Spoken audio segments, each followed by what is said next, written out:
I am 103 years old. My name is George. And today, I'm going to tell you something no one else will.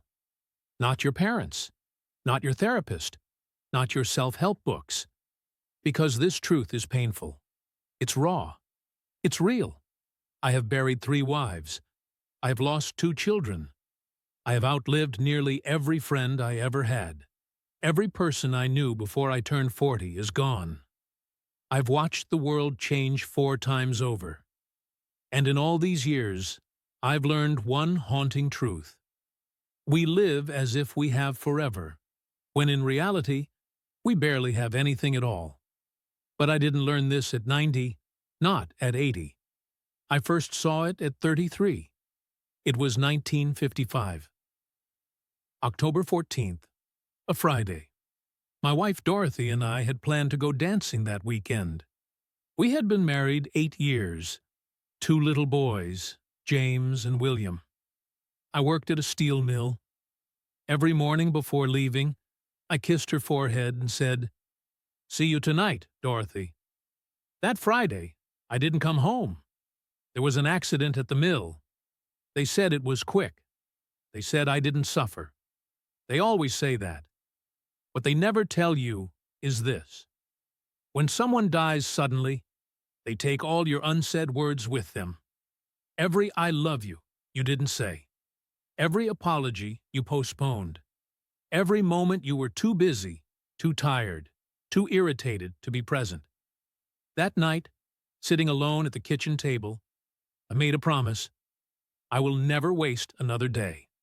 I will live intentionally, love openly, and never postpone joy again. And do you know what? I broke that promise almost immediately. At first, I thought I had changed. I hugged my boys more.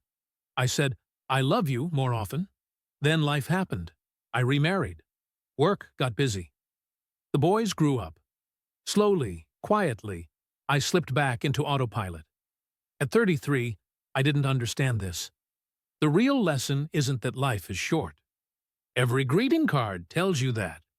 The real lesson is that you will forget. You will start believing you have time again. You will drift back into postponing what matters. And that forgetting, that's the real tragedy. My second wife and I spent 42 years together. My biggest regret isn't the arguments or the money troubles. It's the ordinary Tuesday nights when I did laundry instead of sitting with her.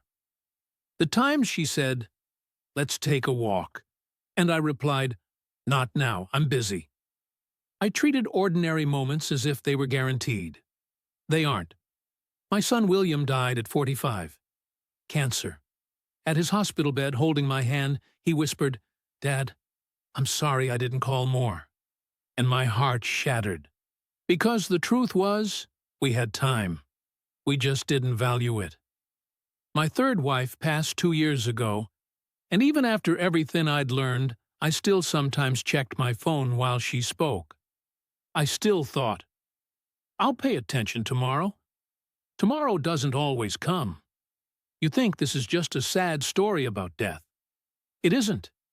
It's about the lie you live with every day, that you are the exception.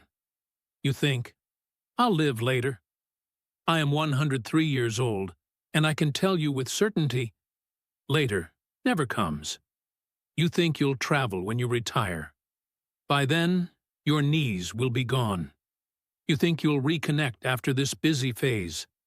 That phase will last 20 years, and then they'll be gone. You think you'll write the book, learn the language, have the conversation. You won't. Because here is the cruel joke. You have time right now. You just don't value it correctly.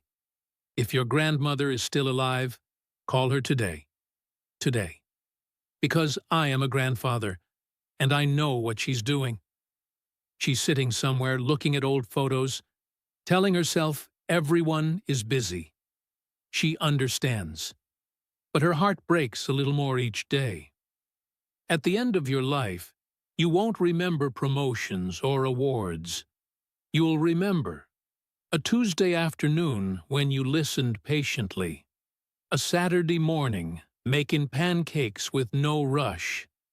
A walk where you truly heard the person beside you.